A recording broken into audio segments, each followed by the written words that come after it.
Officer, you are the real American beauty. Come to the room with me. We will do romance. Oh my gosh, I was just joking. But the way you smiled made it clear that you wanted to do this. No way. Officer, can I sit on your lap?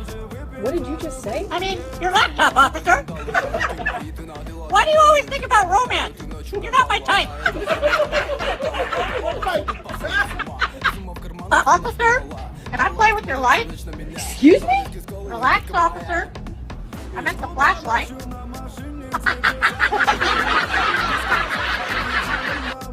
Stop touching her like that. Seriously, are you trying to steal my owner, you cold little furball? Oh my gosh!